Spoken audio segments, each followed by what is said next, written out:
Hello and welcome to this episode of Let's Talk About by Kangaroo Minds. I'm Vedika and today we have with us Arya Punj Timblo. With a master's degree in psychotherapy and counseling from the UK, Arya has over 24 years of experience as a professional adult and child psychotherapist who has worked in London, Mumbai, and Goa. Besides being a psychotherapist, she has also worked as a parenting specialist with a focus on holistic parenting, a lecturer, a writer, and a supervisor, while also having conducted several workshops in corporate settings, colleges, schools, and institutions across the country. Our conversation with Arya today will center around raising resilient, kind, and confident children. However, before we begin this conversation, I would like to put a trigger warning for our audiences. If at any point during this conversation, should you find yourself feeling triggered or distressed, we urge you to take a step back and look after yourself. Should you need any additional support resources, you can also find them on our website. And now, without taking much time, let's hear more from Arya. Arya, welcome to the episode. It is so lovely to have you with us today. Thank you so much, Vedika. And it is wonderful to be here with you, wonderful to connect with you. And of course, this really brilliant topic that you've come up with. I'm really enjoying that. Thank you, Arya. I mean, we're really looking forward to hearing more from you, from all your experiences over the years as someone who's worked with both parents and children. And you've seen, parenting change and evolve over the years as well, with different trends emerging, whether it's things online, whether it's offline, whether it's been the pandemic as well. So we have seen the world go through quite a transformation in the last few years. So, just to start off, everything we're going to talk about really today is I wanted to ask you that as per you, what is it really like, to be a confident, resilient, and a kind child in today's times? Like, what does it really look like? That's a very stimulating question. And I'd like to start, Vedika, with making the distinction. Of course, they're interconnected. So let's start with what is confidence, right? When we're looking at a person's sense of confidence, we're looking at my self-belief. Supposing I have a task ahead, I have to do a podcast, I have to take a test if I'm a kid, or have a workshop I have to conduct as an adult. Do I have the self-belief? Do I believe enough, have faith in my competence? And am I willing to kind of take a risk and try something new? Right. So there's a lot about feeling I can lean on myself and I can take up something. I have to be able to trust my thinking as well as my actions. Now, resilience, on the other hand, has a lot to do. It can be similar because a confident person can be resilient, but it can be different in the following way. First of all, resilience is a lot to do with how much am I able to work in a situation or react or respond in a situation when it doesn't go the way I anticipated or it doesn't go well. For example, if I'm playing a tournament and I don't win, how am I able to deal with a certain element of frustration? How am I able to deal with not getting my way? And also things like patience. It's also something about being resilient is something about being able to adapt or pivot. That, okay, plan A didn't go well. Can I pick myself from the ground, dust my shoulders, and then can I kind of work something out? It's also a lot to do with emotional regulation. For example, if I don't do well on a project or a pitch I'm doing for my organization, for example, and I get bad or I get negative feedback, do I feel like, oh no, I'm a horrible person, I'm incapable? Do I start berating myself? So it's a lot to do with being able to accept the ups and downs, the vicissitudes of life, and still get up and persist. Right. So when we're looking at this in the context of children, there are certain things which are conducive for them to grow. And I'm going to tackle confidence and resilience first, and then we look at kind, compassionate children, if that's fine. So when we are looking at children growing up to be confident and resilient, I kind of liken a child, especially at the very nascent stage of growth, a bit like a seed, right? When you have a seed, it's very fragile and delicate. It needs fertile ground. It needs water. It needs sunlight. It also needs time and space to grow.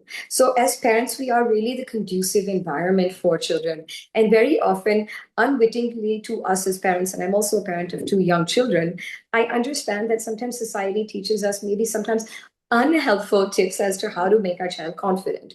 For example, a very socially acceptable way is pushing our children into doing certain things. You should play a sport, you should play an instrument, you should be good at a language. Now, this is very overwhelming. Just like a seed needs time to grow into, the stems to grow, the stalk to grow firm enough, even children need time. So one of the things is to be able to accept the child where they are, who they are, their potential, and the pace by which we grow, which sounds easy, but it's actually not, because society is constantly beating it on upon parents that, oh, someone other child has learned how to speak faster, another child has mastered an instrument, oh, this child is learning Spanish before we have to do Spanish in school. I'm just giving the kind of very common examples that you see. Oh, this child is already doing these kind of extra classes. Whatever it is, there's nothing wrong with doing classes. It's a question of, is it aligned and attuned with my child? So when we're looking at instilling a confidence in the child, A, am I able to recognize them for themselves, their potential? Am I able to go at their pace? And also, can I help them and encourage them and create a safe and encouraging environment? For example, I'd like you to think about yourself and imagine relating to yourself as a child, maybe little Vedika if you like. Imagine like you're learning how to walk. Now, the first steps that a child takes is very scary, right? It's kind of like the first time you drive, for an adult. Now, imagine if you are trying to drive or take your first step in life, and someone like a parent or an authority figure is like, do it quickly, not like this, like this. And when they're breathing down your neck, how does that affect a child? It's not really creating a conducive and safe environment. First of all, they need connection from us. They need to feel safe, and that if I may maybe shake or I might be unsteady on my feet, I have someone I can reach out to when I need them. I don't have to hold on to them like a crutch, but I have them and they're going to accept me. Now, supposing you're learning how to walk, so to speak, and you fall, and a parent is like, oh, why did you fall? Why didn't you balance? The child is going to start questioning themselves. Either they can argue with you if they're feisty or child, or they can start questioning themselves and get nervous about doing something. So I think it's so important to be attuned with your child, to trust them, their pace, and believe in them, and also be able to create a safe bond for them to experiment and explore their potential with you. Similarly, with resilience, when it comes to resilience, confidence is a lot about perhaps creating an encouraging, safe environment for a child to maybe, okay, why don't you try out for this team and see if it works out? It's fine if it does, it's fine if it doesn't, right? So the child plucks up the confidence to try something new, right? Whereas resilience is that, supposing I tried out for a team or I tried to play something or do something and it didn't go well. The resilience is a lot about, as a parent, how do you process it with your child? How do you help them to feel it's okay to make mistakes? How do you help them to understand and put things in perspective? Or are we as parents so invested that we get worked up and we say, why didn't you listen to me when I told you? If only you had done this. Now, is that really going to help a child? And I see this a lot, for example, because my kids are into sports. When we go into tournaments, you can see the parents who are okay if the child misses a goal, or if they miss something, an opportunity. You can see when parents are really taking it personally, almost as though as a parent it reflects my capacity of being a good parent, or it reflects on my capacity of creating a successful child. Does that Right. make sense to you in terms of I how both think of them work? I think so, absolutely. I think it's so much about, like you said, giving children that space to feel safe, to experience disappointment, to cope with disappointment, but also at the same time have opportunities available which are age appropriate, which they can, navigate at their own speed and time without really feeling that pressure of, society or other children around and things. Yeah. Very much so. I think it's also one of the things that you said is society, right? And the comparison culture really doesn't help a child, right? It doesn't help you to hear that, oh, your sister did this or your cousin is doing Mhm. this, right? The message a child takes from that is that I'm not good enough, or I should be better, I should be someone else. And I think for parents, I give this an example a lot to them. That supposing you're in your office and you do something, whether it's a project or you give in some report, and your boss or your authority figure says that, oh, the person sitting next to you did a better job, be like them. Now, it also depends how you say it, whether you're saying it in an inspiring sort of way, like take help from the person next to you. they have maybe more age and experience, they can help you, or making berating them. So that is the difference as a parent, to try to think about it from your child's perspective when you compare them to somebody else, or what will society think. Very true. And I think we see that a lot in parents today, right? Like, especially when children have summer holidays or winter breaks, or even if it's just when they come home from school, like that urge to fill every minute of every day. Because it's like, oh, this child is going for robotics camp, this child is going for like drone making classes, this child is doing 3D printing, this ABC child is learning a new language. So just that competition, the pressure, and you're not really seeing what is it that the child might be interested in. Do they have the aptitude or even the interest to do those things? But it's so much of, like you said, parents feel that it reflects upon them if their child is not doing ABC activities as well. It's very true. And one of the difficult truths to also take in, Vedika, and I mean, this is also true for me, it's true for everybody as a parent, is that somewhere as parents, we have to learn to differentiate me as a parent achieving my goals, and also learn the distinction between not living vicariously through our child's accomplishments.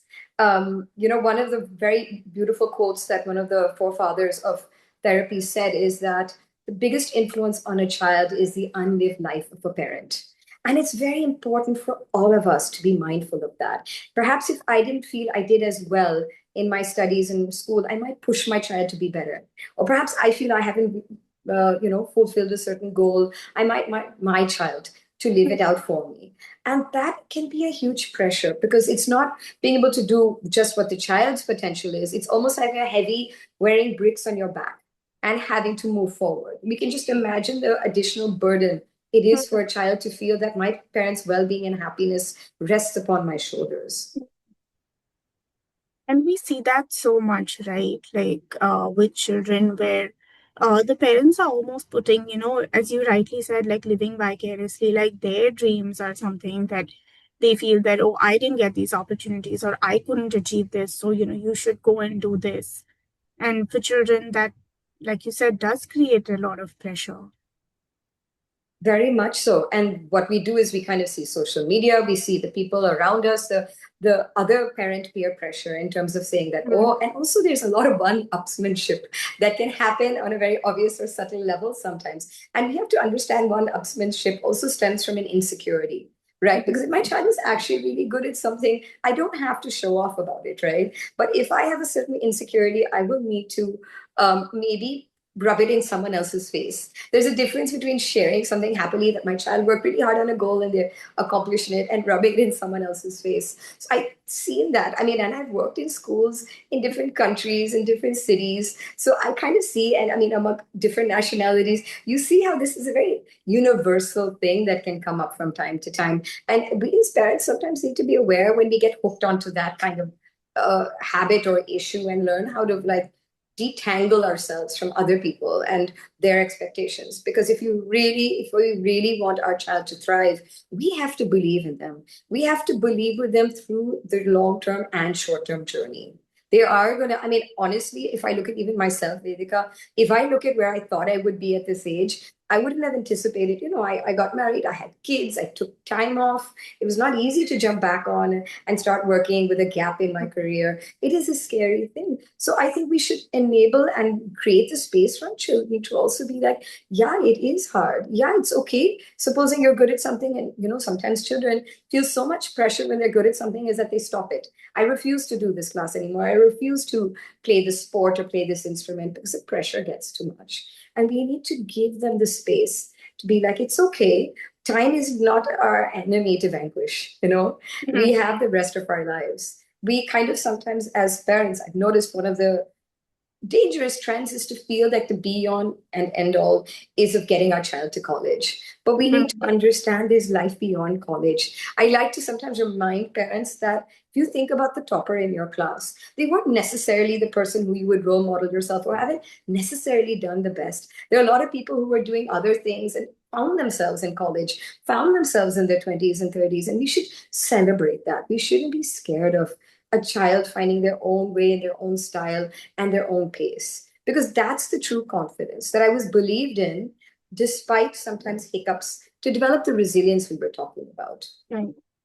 But before we move forward to, talking about some of the challenges associated with parenting and what children go through, and particularly social media, because you mentioned it, I just wanted to come back to, when we spoke about kind children and compassionate Yes. kids as well, that, what does that look like today? And, how important is it to teach children these values? I think it's very essential because there's so much of a kind of very alpha way of looking at things, like have a goal and you have to get it. Then you see 1 and 2 year old children kind of being pushed into tuitions, pushed into getting into schools, excelling, being above the grade level average. Like if my child is better in math than the other kindergartners, then I will be fine, as a parent. Um, it's so easy to kind of forget about the more humane aspects of ourselves, which are equally integral to our development and our happiness. I think one of the dangers we do is when we don't focus on that and we focus too much on pushing driven, successful children, is that we're also sucking the humanity and also the joy of life, right? One of the joys in life, I feel, is connecting to another human being with empathy, with capacity, right? Like this could be an intellectual conversation between you and me, or this could be a meaningful, emotionally connecting conversation between us. And children need that. And children really learn kindness when they have been modeled that, when they have been treated with compassion and patience and understanding, and on some level of unconditional love and affirmation. It is really essential because I think when we look at, I mean, at the moment, society can be obsessed with successful children. People often ask me, how do I make a child with success? But if I look at the most successful people I know, I actually have to say it wasn't necessarily the grades that defined them. It was having something where they felt so passionate about that they wanted to be change makers. They wanted to do something meaningful with their lives. So I think that's really important to keep in mind that compassion is not just a soft skill, which is something that we say it is actually an integral part of our development and one of our bigger contributions to life and humanity. I think you're very right, because we do live in a world where there is so much cutthroat competition between children that they're just constantly pushed at, even like you mentioned, it's not just the parents, it's also the children who are constantly in that rat race because of the pressure they face and the way society is moving, right? Like we see ads, for instance, of classes, books for kindergartners. I remember seeing books around building a resume and interview skills for grade one. There are schools who are teaching, kids these things like in primary school. And I'm like, shouldn't we focus on, teaching them, like you said, not just things like compassion, which are integral, but focusing on those soft skills related to whether it's social emotional learning, like how do they relate to each other, like emotional regulation, all the things that you spoke about at the beginning, which really tie into, building children who are confident, who are resilient, and who are, of course, kind as well. Yes, and I think there's a couple of things that you're saying that also resonate with me and kind of extend to what you're saying as well. One of the important things that a lot of parents don't realize, and generally humans don't realize, whether you're an adult working with other adults or when you're parenting a child, is that very often we think that our learning is actually a very logical aspect, but actually children learn through emotional connection. So if you think back, and I think we had talked about this once at our AMC talk, if you think back about when you maybe did really well in school and when you excelled, very often it's that favorite teacher who inspired you because they were kind to you. Maybe they gave you that extra kind smile or something. Maybe they, understood when you were not well or doing your best, or were a little kind to you when you didn't do well in your grades, or gave you a little bit of grace and compassion. So I think it's important to realize that children are not going to learn when we push them. They're not going to learn and flourish. They're going to learn out of fear. And how long can we want fear to sustain our children? We don't want a burnt out generation. And that's one of my concerns. I have to say, without mentioning any names or not, but unfortunately for me, I've worked with too many burnt out 10-year-olds who have literally gone into depression. They've lost hair, they've lost motivation to eat, to wake up in the morning. Their bodies are, physically changed because the burnout is so strong. And so I think there's a lot of things we need to understand and sometimes learn from other cultures. For example, if you look at Japan, which is also known for its academic rigor, very early life skills they teach is about connecting with each other and doing things for their classroom. For example, cleaning their classrooms, helping each other. They teach the human skills and then develop the cerebral skills like math and English or Japanese or what other sciences that they want to teach them. So I think it's something to learn from other experienced cultures as well as to, and how we can help our children to flourish. No, I think that's really very true. Like for children to be able to thrive and when they are in emotionally safe spaces, I think that's when they really learn. That's when they feel safe enough to be able to push the boundaries, to really try things out, to be able to discover who they are, what their strengths are, and things. Very much. One analogy that I also use a lot with parents in parenting is I also invite parents to relate and put yourself in their shoes, right? Mm, But supposing you have a child and they need to climb a ladder, and that's a symbol for like going forward in life, whether it's just academically or whatever you want them to do. Now, supposing a child is climbing a ladder and they're shaky, right? What would you need if you were climbing a ladder and you were feeling scared? Maybe you're scared of heights, or maybe you felt you lost your balance. What would you need from the environment? You need someone to help you to feel like it's okay and mhm. it's fine, and let's do this at your pace, right? But when someone pushes them, when someone disparages them or makes them feel bad or saying no, do it, it's very frightening. For example, I just as a very day-to-day example, I Mhm. was at a amusement park, a roller coaster, and I saw two different parents, one child in the line in front of us. One child was scared and he said to his father, I don't want to do this. So the father said, if you want to do this, I'm happy to do this. If you don't, we don't have to now, and maybe we can do it later, maybe not. It's No. up to you. I saw a girl tell her mom, I don't want to go on this. It was a really scary roller coaster, to be fair, even as an adult standard. Mother got so angry and slapped her. And she said that, how can you be so scared? What is wrong with you? Other children are doing this. This is such a kind of common example. You see that other children are doing it. Why are you scared? And it's not helping them to feel safe enough to do something which is already scary. Imagine I'm scared to do something, and to top it off, I'm scared of displeasing you. Yeah. So it just becomes a heavier load on children's backs. I think, the analogy that you used for shoes really reminded me of something that I read recently, which was around, raising confident children around what they called was like, the borrowed shoe theory that children often they're not able to flourish because that the shoes that they are wearing, you feel that a child can't walk, but it's not about their ability. It's just that they're not walking in their own shoes. They're walking in shoes which have which don't fit them, which are not made for them, which are too heavy, which are too rushed. And those are metaphorically the pressures that they carry, the adult fears that they carry, the adult dreams that they carry. And if we keep rushing them, if we keep pushing them, if we don't give them the guidance, and then we start blaming the child for it, when it's actually the fit which is really the problem, right? Yes, I think that's a really good analogy. It's the fit, and it's also helping them to find their feet literally and symbolically. And there's two things I would recommend for people if they really want their child to be confident. One is help your child to discover their learning style.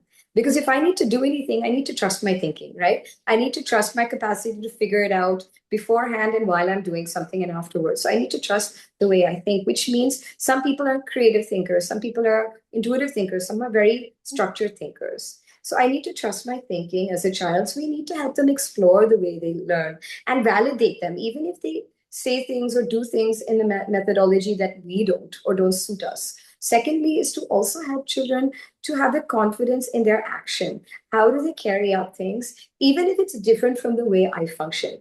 Because I think that can be a bit of an issue. So I hear a lot of parents, for example, who tell me in parenting that, I find doing homework with my child really, really hard because they don't sit around, they're doing this, they're touching everything, they want to eat, they want to do this. And I'm saying, what your child is trying to tell you when they're fidgeting, when they're eating is A, they're nervous, and B, they need something to emotionally ground them. So let your child emotionally settle and then start doing something. Help them to find their style of doing things. Because once they find their style of doing things, they will feel more confident when we are not there. We cannot always be following them around and saying, do this and do that, do it this way. We have to help them to trust their inner abilities in order to thrive, right? No, that's really true. And I think, when it comes to helping a child trust their inner abilities, a lot of times parents may knowingly, but a lot of times unknowingly also resort to shaming the child. Like you mentioned in the case of, the roller coaster queue, where it's like, look at other children, they can do it. You are embarrassing us by not being able to do it. So, how do you feel that that sort of shaming of a child, along with sort of comparing children to other children, really affects, their sense of self? And if a parent realizes that they've done this unintentionally, how can they really fix that? So I think I'll address the one aspect of what, how it affects a child to shame them. When we even look at understanding how shame works, shame is really a social construct which uses power or control in order to instill fear in a person, usually a child, to do a certain task. And the kind of fear that it is about feeling that I'm instilling the fear that if you don't do this, in some ways you don't belong to me. You're not connected. You're in some way put aside or snubbed or ridiculed in whatever capacity. Now, what that does is that it has a very heavy impact. It really robs a child not only of their self confidence when we shame them, but it also really terrifies children when they feel that there's anything that will, in any way, threaten their connection and their bond to you, especially with younger kids. With older kids and teenagers, you see them rebelling and getting angry, but it still really shakes them to the roots. And the important thing to keep in mind is that it is a social construct. It is the socially sanctioned idea that this is good and this is bad. And that makes us feel safe as human beings. But the effect is very much erodes a child's self confidence. And very often we're shaming children. For example, now the case of that mom, the mom got angry at the daughter because the daughter was scared or something. Now it's very natural to get scared, right? The important thing is if your child is feeling fear, they need connection and they need to be soothed in order to pluck the confidence to go ahead, right? So in that sense, we often say in parenting that we need connection before we correct a child, or if we need them to, we want them to improve or shift wherever they are. So it kind of really threatens the roots of our connection with our child, which therefore will lead to even more consequences later on. Even with a lot of times, parents will shame the child because they're angry. Now, understandably, I wouldn't want a child to be aggressive either, right? And harm someone else or harm myself. But it's a very natural impulse for a child to want to be angry and to be, in some ways, anger, in many ways, anger is about self-preservation. I'm feeling threatened, so I'm trying to push back and protect myself. So it's about helping parents to understand the desire to help your child or shift your child from behaviors you are not comfortable. It's important to get to the root of the feeling, which is natural, and not get stuck on the behavior and think that it's almost like the analogy I can give you, Vedika. It's a bit like I'm bleeding and I put a bandage on it. I'm really dealing with the symptom. I'm not really dealing with what is the core issue. So if I don't deal with what is bleeding, it could fester and it could get even worse. So, yes, shame has very long term effects on people and can cripple a child's self confidence and self esteem, as well as connection and belief that I can expand myself.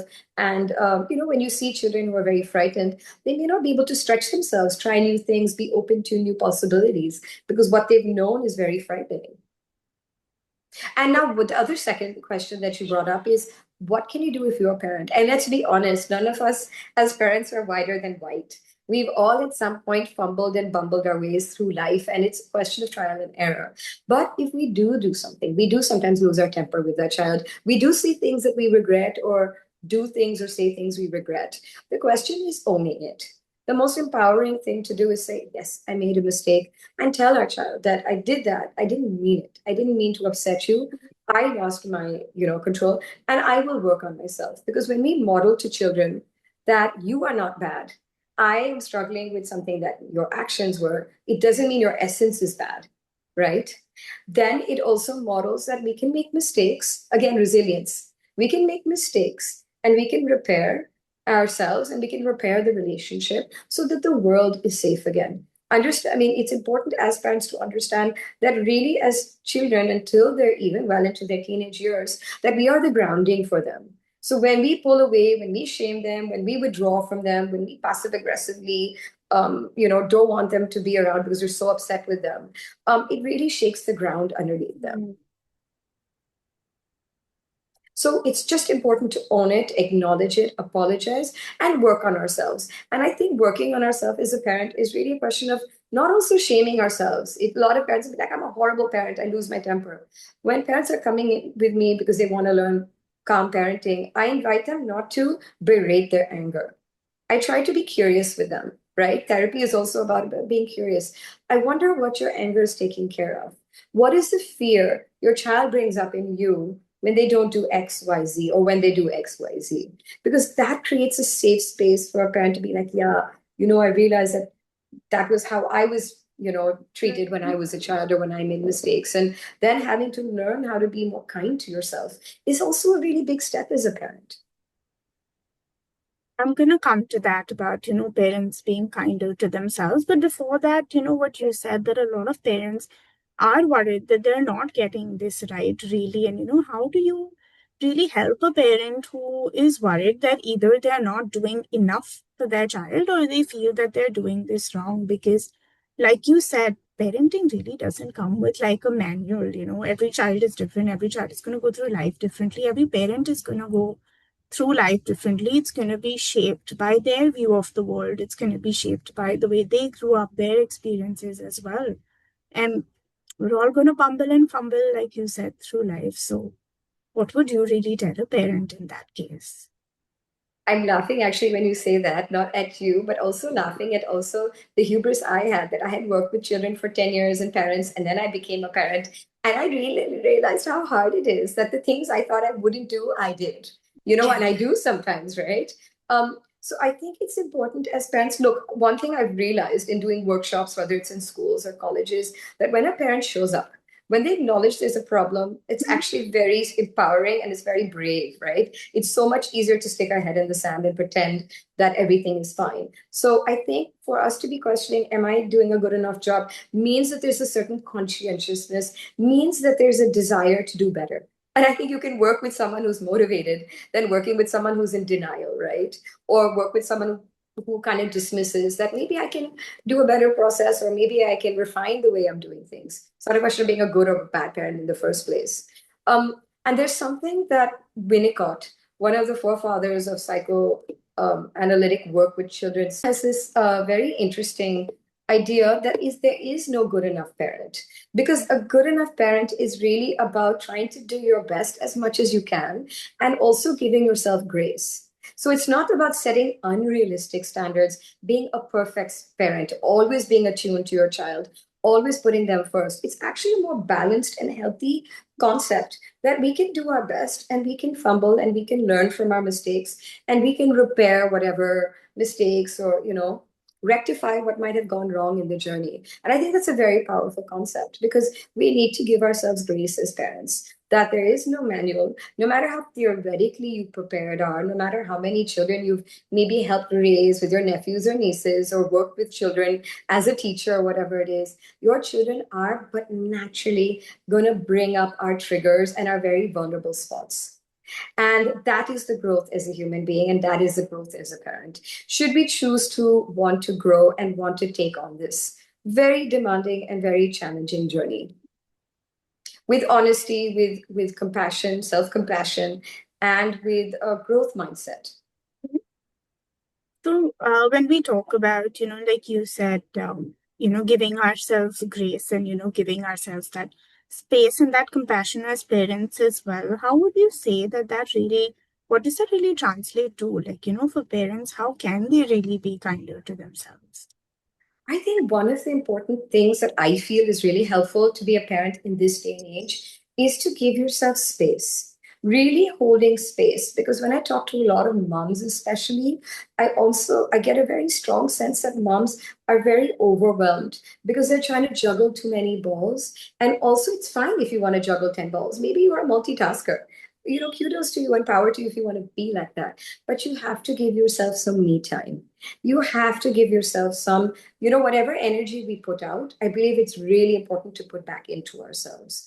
And it's very easy to feel like I have a house to run, I have children, I might have a job, I have family, I have XYZ commitments to do, to kind of cut ourselves short of me time and self soothing and kind of nurturing and putting that kindness back to ourselves. Because it's very hard to really function when we are functioning on empty Yeah. fuel.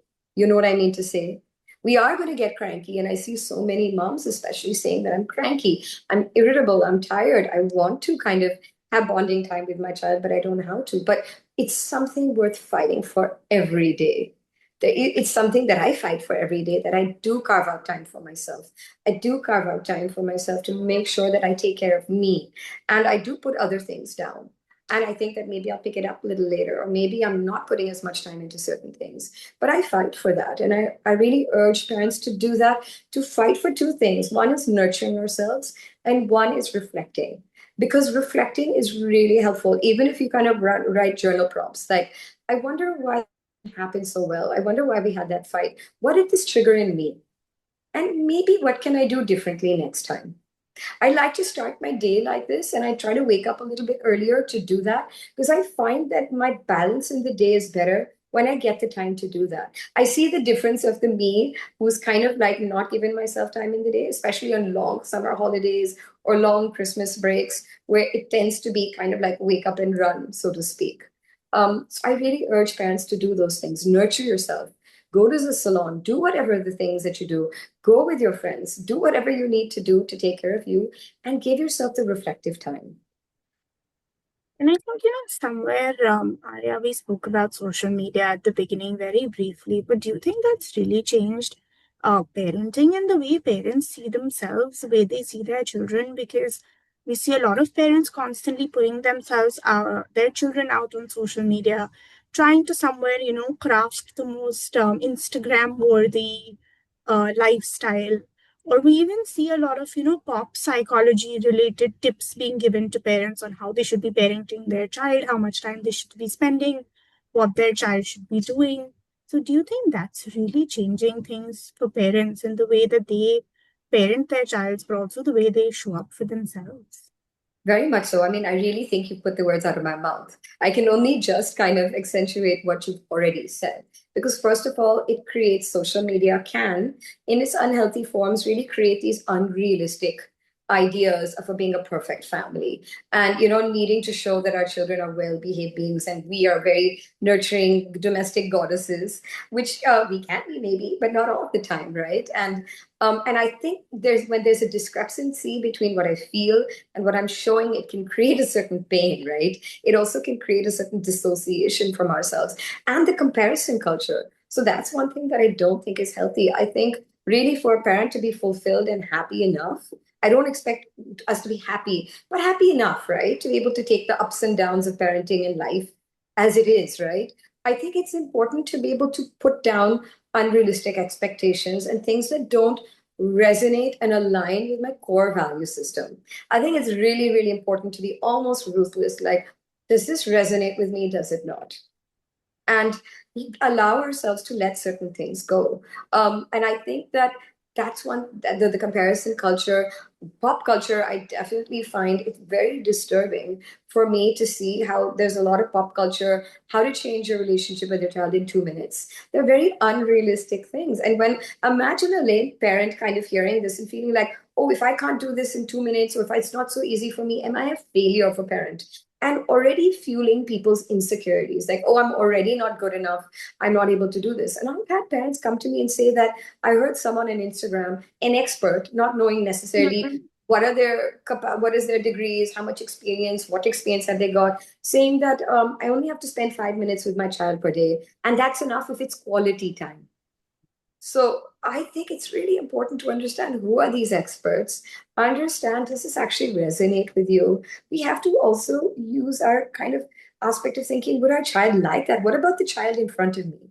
So I think not listening and being over influenced by influencers, so to speak, is really important. I have to say there is a flip side, which I do appreciate about social media, which is the awareness culture. 10, 15, 20 years ago, when I was Starting off, we didn't hear so much about autism or Asperger's. We didn't hear as much as now. It is so much more ubiquitous. It's so much something that you can kind of hear about and also know where to reach out to. There's a lot more awareness, there's a lot more forums, there's a lot more networks that we can reach out to. I think that is really important to normalize things, to make it a natural part of life's diversity, and to embrace that as opposed to thinking that, oh, no one's talking about this, it's something shameful and I have to hide something, and not get the help that my child might need, or at least the assessment and then the help, so to speak.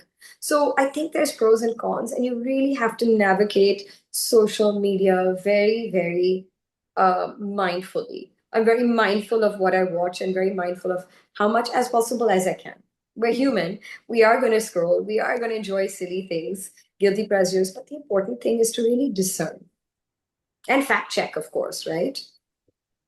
No, like you said, like for parents who have maybe, children on the spectrum or who are neurodiverse, I think social media has made it a little less lonely for Yes. them as an experience. Like there are resources being shared. Again, of course, if you check how credible they are and how reliable they are. But I think there's a lot of support groups and things that are also emerging online because when parenting a child with special needs, it can be an even more lonely process for those parents because there's societal pressure, there's stigma, there's a lot of misunderstanding, a lot of misinformation, and a lot of parental blame that the parents carry when it comes to having a child who has special needs.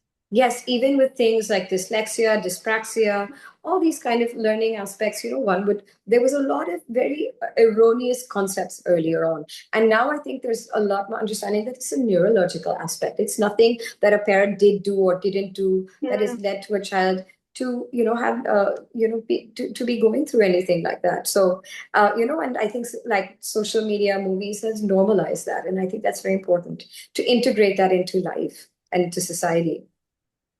Very true. But also just moving from there to, like especially in Indian cultures now, where, and this is quickly happening in Western cultures as well, there is this need to, raise like the perfect child, whether it's academics, marks, behaviors, the activities that they do, the discipline that they have. And we briefly spoke about these things that children are experiencing and how this challenges them. But how do you think that pressure shows up in parenting? So I think there's a lot of fear in society, which is leading also parents who are fearful to over adapt to unrealistic notions of children and wanting a perfect child. Whether it's academically perfect, sports, all the kind of being an all-rounder, not being well behaved, so to speak. And I think this can be very difficult because parents genuinely believe that they're doing their best for the child, not realizing how much fear we're instilling our children and what kind of consequences that can have. We are seeing children who are dealing with OCD much more earlier, children who are dealing with a lot of physical issues as well that go with it. And it stems from the fear of perfection. It also can be very debilitating because if I have such high standards in life, and if I make a mistake, it's so easy to feel like I'm not able to jump back on and try that thing because it becomes either I'm perfect or I'm nothing. And that's a very scary parameter to live your life on as a child. And I think parents themselves, see, if you're raising a child to be perfect, somewhere you're putting that pressure on ourselves because as parents, we push our child we treat our child how we treat ourselves, our inner child, so to speak. So if I'm pushing myself, I will but naturally push my child out of fear. And and it is something that I mean, there's a lot of children who come for therapy and parents who come in because the child in many ways is burnt out, like I mentioned. I'm seeing children much earlier coming for therapy, which in some ways is good that parents are more aware. So they're trying to nip things earlier on in life, but it's also concerning that these children aren't expected to grow up to be adults. And even as adults, we're not perfect. I also worry about even on a physical neurological level, our brain is delicate, right? It grows with time and age and experience. And when we push it too much, it can affect our brain chemistry. It can become really hard to change that and shift that. So emotionally, neurologically, behaviorally, you see that as well. If you ask me honestly, when I work with children in therapy, working sometimes with angry children, I can genuinely see sometimes more of a shift in the child than I work with fearful children. Because the fear is so strong that it's so pervasive in their bones that it's very hard to trust. It's so hard to let go of fear of failure that it can take time. And I always would want a child to be able to feel comfortable in their own skin because that's when we really thrive, right? And like you said, you spoke about neuroplasticity, you spoke about how children can really cope with circumstances, how much that parental pressure or just the need to be perfect, or in a world which really we don't teach them how to handle their emotions, how to regulate their emotions. We see that children often either they experience burnout or we see them behaving in ways which are neither age appropriate but not healthy either, right? Like we've seen these kind of depictions in TV shows as well. I remember when the Netflix show Adolescence came out, people were really alarmed by the behavior of that child. And it really came down to this child being told things online or by people around him which he could not handle. Yes, He just couldn't very much. handle everything that came with it, the emotions that it stirred up, the feeling of not being good enough or feeling inadequate. And somewhere it took a toll on how he viewed himself or how his confidence was really affected. Yes, very much so. And I think it's a very good example of really realizing that if you really want your child to be a joyful, thriving, capable, confident child, it's so much to do with attuning to your child, recognize their potential, and also in many ways validating them. We have to accept them where they are in order for them to believe that they can take the next step. So if you really want to see your child to really do well, you need to focus. I think as parents, it's important to focus on regulation and emotional regulation. I would also say that even from my personal experience of raising a child, it's quite personal, but I'll share it if it can help others. My children are into academics, competitive sports. And what happens is that I sometimes feel it's too early for them, but they're very passionate. So I want to support their choices. But I sometimes see the pressure that can come on them on a game, and I invite them. And so a lot of my time goes into emotionally regulating my children. How to accept the other day, my younger son was so upset he lost a match. And in helping him to be like, you can still be good at something and not always win. Like Ronaldo, he won as many games, he lost games, he still had to wake up the next day and do his best. And honestly, for my children to be competitive, I spend majority of my time with the emotional regulation, attunement, resilience, more than pushing them. Because I know the effect of anyway taking on something so serious so young. As much as we can let them be children, they will naturally develop and find their potential. It's really true. We see that burnout in children, or they just suddenly, like we even earlier spoke, that they lose interest in their hobbies because they've been pushed so hard to do Yeah. certain things. Yes. Yes, so much so. And I mean, giving up on yourself. And also this whole concept of that I always have to be good at what I do. We don't always have to be good immediately. We have to also normalize in culture that it's okay to like slowly develop certain things. We don't have to be prodigies, whether it's a sport prodigy or language, linguistic prodigy or musical prodigy. We can also do things out of joy. So I encourage, as a parent, I really encourage my children to do hobbies out of the joy of it. I don't always want them to be able to focus on doing well at it. Because, for example, when I have a tough day, it is not because I pushed myself so much. It is what's really helps me through tough days are my hobbies, my music, my instruments, the things that give me joy. I don't have to be good at it, but that's the things that gives me the courage and the kind of soothing to be able to get up and try again the next day. So I really, really encourage children and parents to also have that space. Give it to your child and also encourage children to find their hobbies. If they're good at art, it doesn't mean they have to become an artist and do art classes. Let them do it for fun and joy.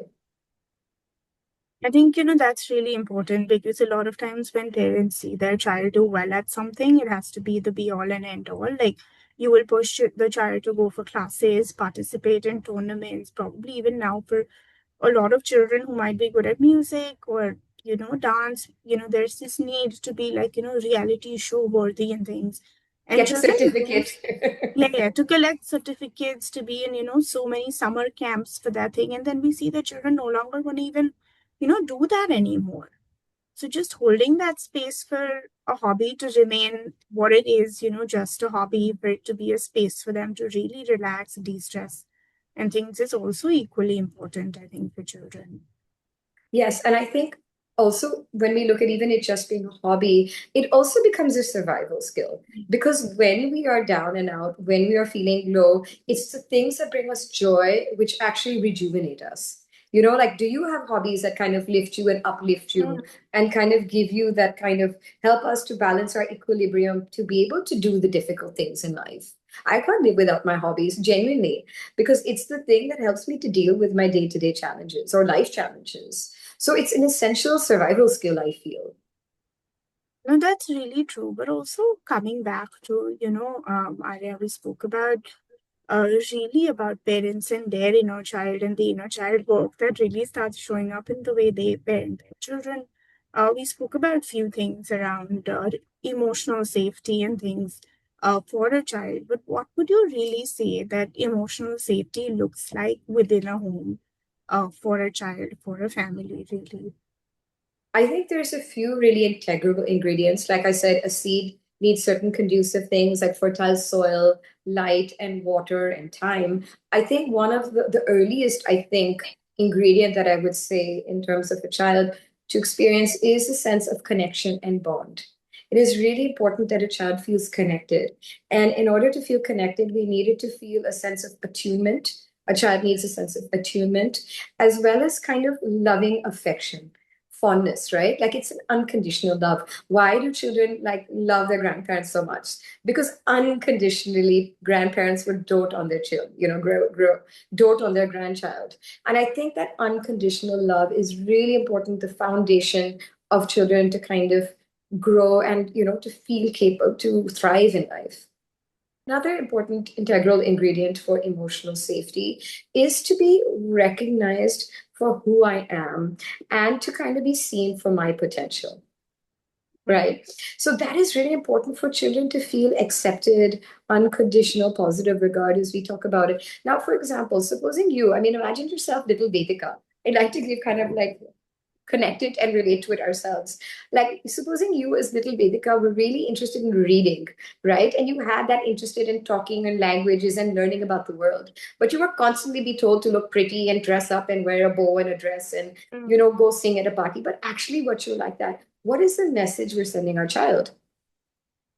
What message would you get if you had a certain aptitude, but you were being pushed in another direction? Somewhere I think then children feel that they don't fit a certain mold, whether it's what society wants or what their family wants. And then Yeah. you sort of try to start changing yourself, you try to start trying to fit in, when children then start losing interest or they just move away from things that really have been at the core of their being, right? Yes, exactly. So when we feel that someone sees me for who I am, they recognize my potential, they give me the space, and also I can connect to them when I need help. I will Mm. not be judged, I will not be shamed, I will not be ridiculed, but I will in some ways be embraced. And also, children need modeling, right? In order to feel safe, we have to understand that when children are very tiny, the prefrontal cortex, it's kind of like the CEO of the brain, right? It's the part of the brain that helps you to regulate your emotions. It teaches you about behavior. It teaches you impulse control. It teaches you so many important things. So a child, in order when things are going awry or feel dangerous or unsafe, they need to feel that they're modeled how to deal with the world when it's unsafe. So as parents, we do need to model that it's okay when things don't work out the way we want. It's okay that this is not fine. It's okay that sometimes scary things happen, but we can get through it. We have each other. So these are very important integral ingredients for a child to feel safe and to really have like deep rooted foundations in themselves and in the trust in themselves and in life and their capacity to go through life and the ups and downs or vicissitudes of life. I think, just not really related to emotional safety, but one of the challenges which we see a lot of parents experience now is we live in a world where they're often told that, oh, you need to be your child's best friend. Mm. And in that, they really start struggling with, how do we discipline our child? Where do we strike that balance between parenting of a child, telling them the right and wrong, really keeping them on the right course versus being the cool, popular, trendy parent in the group where, you give children all the freedom that they really crave now. It can be a fine line because it's really titrating the balance between being accessible, that the child feels safe enough to confide in you, even if you may not feel, they may feel you disapprove or you may not like something they did, right? They might have like maybe fought with someone in class and maybe they knew it was their mistake. They need to feel safe enough that you will accept them and you will kind of be you're approachable and you can work with them and discuss it. But kind of creating that safe space is very different from kind of going down to their age and level. We are not their age and level, right? We have a developed brain. We have life experience. We know right from wrong. We have a concept of morality. We understand structures. Developmentally, we've grown to that. So children need role modeling, right? They need role modeling to understand that this is not going to be helpful for me long term, right? Especially when children are teenagers. They need to understand because, their prefrontal cortex, like I said, is not developed, right? So it's very like short-term impulsive thinking and feelings that government behavior, right? So I want to smoke. I want to try drinking. What's wrong with this? I want to vape. As parent, we have to help them and model as best as we can that there's long-term consequences to certain things. You can do it, but there's long-term consequences to these things. And when we try to become their buddy and friend, there's a difference between being open and being permissive, right? And Yeah. I think we'd want to not be permissive where children have free license to harm themselves or harm others and it feel like it's okay, right? Mm. We as parents need to be the role model to help them to understand consequences for myself, for my body, or for, my behavior on other people as well. And to be able to take slowly age appropriate responsibility, right? Like, No, for I think example, if God forbid a child cheats, right? And they want to tell you before the school tells you, it's important if you're safe enough to tell you that, I did this in class. And they need me to be the adult, the mature adult over there who helps them to understand. Maybe you were scared that you won't do well, but it's okay if you don't do well. It's okay you not always do well in a test. It's all right to make mistakes. And it's important to be honest with your teacher and own up, or if they've already been caught or whatever. It's a different thing to be like, to act like a child yourself and be like, I'll cover your lie with you and I'll deny it and I'll argue with the teacher when you know your child has made a mistake. And of course, when it even comes to substances, one of the trends I'm seeing is where parents share a vape with their child. And first of all, there's still a lot of research which is coming out about vaping and the effects on your children's bodies. So I don't want to be the moral police over here, but I feel that your children can still respect you even when you don't have to do the things that they're doing. And they feel angry at you that, oh, why are you not being the cool mom? Other moms let us drink at home, and why aren't you letting us drink at home? At a certain age or under a certain age, so to speak. It's okay for children to be angry with you or grumpy with you because you're holding boundaries, because they're going to learn how to hold boundaries and protect themselves. So holding safe boundaries models for the children how they can hold safe boundaries for themselves so that they don't submit into, cave into peer pressure every time. No, I think that's very true, because if whether or not you're a permissive parent, sometimes just having those boundaries and having honest conversations with your children about why those boundaries exist, why they are necessary as well. So, opening those channels for communication also gives them that direction so that they don't get caught up when somebody else kind of offers them similar things or when temptation really comes their way, right? Because a lot of times we see young people going astray because other people around them, and sometimes, unfortunately, other adults who are supposed to make good decisions or who are supposed to guide children really sort of give in to them or kind of encourage them to behave in certain manners and sort of rebel per se against their parents and sort of help them almost like you said by coming down to their level and colluding with them against parents or authority figures. Yes, I mean, the thing is that I think it's important to understand what is the message your child is getting. If I'm as a parent wanting to be like, oh, I'm going to smoke with my 13-year-old child or 14-year-old child or vape with them or whatever you want to do with them, the message you're saying is that in order to be liked, in order to be cool and accepted by my child, I'm doing things maybe, and I'm trying to do things which may not be healthy for myself. And also with a minor, it's also teaching your child that it's okay to kind of like over adapt to what other people are doing, fit into a crowd in order to be liked. So it's what we want to model and what message we want our children to get from us. Again, I don't want to judge anyone for whether they vape or whether they drink or whether they smoke. Zero judgments here. But it's also about holding that really important space for your child to be age appropriate to make decisions, and also things which help them to understand how it affects their body. How does it affect their behavior and personality and emotional? You know, if I'm as a 13-year-old using smoking to regulate my exam stress, how hard is it going to be to kick that habit as an adult? What coping mechanisms are we teaching our children to be able to cope with the stress of life? So it's not about the moral judgment, again, Vedika. It's about, can we maybe look at exploring healthier coping Mhm. mechanisms with our child? Like you said, it's age appropriate, also developmentally appropriate beyond whether not getting into the morality of things, because forget vaping, smoking, drinking to cope with things, small things like, young kids having such a high caffeine intake or using things like, Red Bull to stay awake and things. I don't think a lot of times they're in a position to really make that judgment about what impact this is going to have on their brains as they grow up and as they reach adulthood as well. Very much so. Very much so.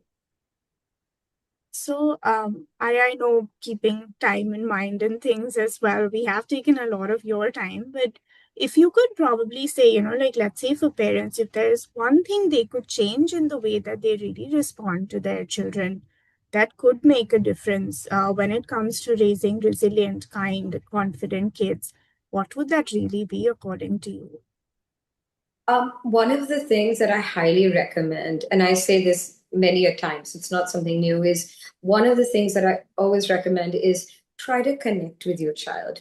The stronger the foundation, the child will come back to you, the child will feel safe, the child will feel confidence to take on the world. Because if they feel that they are bonded to you, if you believe in them, if you create that very strong, healthy foundation, the world is their oyster. And if things don't work out, they can still come to you and they can still pick themselves up to be resilient. Another thing you can do, I think, as a parent to be able to create that bond is to play with them and to have fun with them. It's amazing how we clutter our day with so many things that we actually suck the joy out of life for us as a parent. There's homework, there's come home, do this, do that, shower, bathe. It sucks the joy and it also dries up the relationship. So one of the things I try to prioritize with my children is trying to play, trying to be goofy, trying to laugh with them, because that is the things that connect them with us, right? Trying to also listen to them. These are very important skills for them to feel I'm seen, I'm heard, my feelings matter, what I think matters, and I have someone who's got my back when I need it. So these are, let's say, three things. I can't really put it on one, but these are the three things I think which are essential for confident, resilient, and emotionally regulated, and kind children. I think that's really important, because all the things that you spoke about really help children not just develop core memories, but also really have a core sense of who they are, what is their worth, and just knowing that there is somebody like an anchor who has your back, that you are seen, supported, accepted really for who you are. And that makes such a huge difference. And they go on to become, as adults, the kind of relationships they get into, the kind of habits that they develop, the way they learn to cope with life, the way they show up for themselves, the way they show up for others as well. Very much so. All these areas of our lives are affected, are very much like what we haven't talked about. Our relationships are very much affected. Um, and I think there's a lovely quote that it says that children should not have to work for our love. Children should rest in our love. And I think that really sets the foundation for children. And when you see children, you can tell the children who are confident because, they believe in themselves. They're willing up to trying things. They're willing to kind of fall on their face and pick themselves up with a laugh. They're willing to kind of help someone out. They're willing to extend themselves because they're not insecure. They're not, like insecure or angry or uncomfortable. Look, I think all of us get irritable and like and fearful, insecure. We all have our fair share, but you can see the children who have the deep enough roots to be Yes. able to feel that, but still endure and move on. And you can see children who are stuck in that. So Mm. that's the distinction that you can see. So, you see a lot of children, parents, you've seen them over generations. We've had our own share of the way we've been raised, the life experiences we've had, the life experiences people our age have had. But what is it that really gives you hope, Arya, for this generation of parents and children? I think the thing that gives me hope is that I think there's a genuine desire to learn and ask questions. Because the minute we're open, we're receptive, I think there is so much scope for growth. I think when you look at a generation or two ago, a lot of elderly women will say to me that, we struggled with XYZ, whether it was an internal struggle as a mother or a child was struggling, and we didn't know who to speak to because we didn't want our families to judge us or friends. There was no avenue and scope for us to. So we held it in, or maybe we were just in denial. I think right now we live in a time, and the zeitgeist that we live in right now is that there is access to hope. So or there is access to help. There is access to awareness. There is networks and avenues and professionals who can help us. And I'm really happy to see parents who are willing to learn about these things. It's not about, not everyone has to learn parenting, but be curious about your child, right? Like, I wonder why my child does that. Oh, maybe I can read about this. Maybe I can speak to someone who might know something. It's the curiosity, because so long as we're curious, we're opening so many doors for myself and my child. I The think minute that, we're closed minded, we shut so many doors. So that gives me a lot of hope. I see a lot of young moms. I've done parenting groups for moms with like 6 to 3 month children, babies, and I think it's so sweet, right? It gives me a lot of hope for the future. The amount of awareness, the amount of kind of capacity to reflect on myself and what is this my need? Is this my child's need? That also makes me very happy to see that. Important conversations are being had earlier in the parenting journey. Even sometimes parents have done parenting workshops when they're pregnant. So that shows an innate amount of curiosity and desire to learn and understand things from my child's point of view. I think as you said, it is a generation that wants to know, even children as well. They are a lot more curious. They're a lot more open. A lot of them are more open to having conversations about mental health Yes. as a generation as well. But Arya, as we sort of, wrap up everything that we spoke about today, I just want to ask you as a parting question, really, that if you could give some advice to somebody who might be listening to this or watching this conversation that we've had, and let's say they are having a hard time with their mental health, what would that be? I think that's a really, really beautiful question.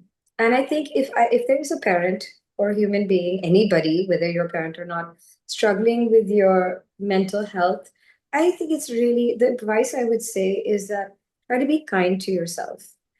If you saw someone else struggling, would you judge them or would you want to help them? So please be kind to yourself and allow yourself to maybe reach out, learn, explore your options, empower yourself. It's okay to be vulnerable.